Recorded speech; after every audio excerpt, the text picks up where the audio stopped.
Et ben voilà les friends, de retour à Oaxaca, où je suis en fait maintenant sur les ruines du temple Montalban. Et c'est magique, c'est magnifique. Voilà, c'est encore plus beau que Teotihuacan. Donc de là où on est en fait, on surplombe toute la vallée et toute la ville de Oaxaca que vous pouvez voir en fait là-bas en amont, en aval pardon. Et je dois dire que c'est surprenant. Voilà, on a beau voir des photos de ces ruines de temples, c'est le faire, être ici, il n'y a pas de mots quoi.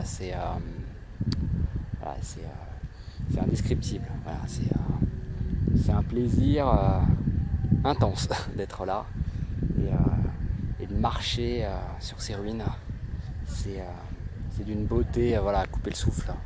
Et je sais qu'en vidéo, bon, c'est sympa, mais enfin, voilà, je conseille à n'importe qui, je veux dire, de pouvoir venir ici, enfin au Mexique plutôt, et pas qu'au Mexique en fait.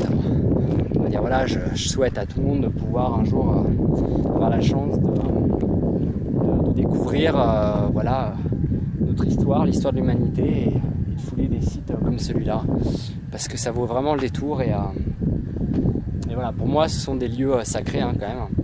Et, de mon point de vue, hein, de mes convictions, ce sont des lieux sacrés. Et je ressens vraiment un immense privilège de pouvoir fouler ces lieux, tout simplement, être là et être témoin en fait de cette trace de notre passé, de cette histoire, voilà, qui est celle de l'humanité, tout simplement. Et il y a des milliers de lieux en ce monde qui sont magnifiques et qui témoignent en fait de notre existence ici. Et ce lieu Montalban, voilà, en fait partie. Et donc sans vouloir dire de bêtises, je pense que c'est d'origine maya, maya ou aztèque, je sais plus, je confonds toujours en fait. C'est aztèque, voilà. Montalban en fait c'est aztèque. Et voilà. Donc on a cette pelouse, en fait cette herbe verte, un peu jaunie par la chaleur et le soleil, comme vous pouvez voir. C'est comme du petit gazon, c'est magique. On se demande comment l'herbe ne fait pas pour pousser plus. Et qu'est-ce qui l'empêche justement de pousser cette herbe? C'est toujours la question que je me suis posée en voyant des photos des temples mayas et aztèques. Donc vraiment on a cette petite couche d'herbe, voilà, qui ne pousse pas. Et puis ce contraste de couleurs entre la pierre, le vert et le bleu du ciel. Parce qu'aujourd'hui j'ai quand même de la chance qu'il fait très beau. C'était pas vraiment le cas hier. Ce qu'il faut savoir, c'est que le Mexique c'est souvent un peu grisâtre et on n'a pas la chance d'être aux bons endroits au bon moment. Mais là aujourd'hui c'est vraiment un privilège et toutes les conditions sont réunies. Comme vous pouvez voir, c'est magnifique. Voilà. Donc je vous laisse faire un petit coup d'œil en bas. Voilà.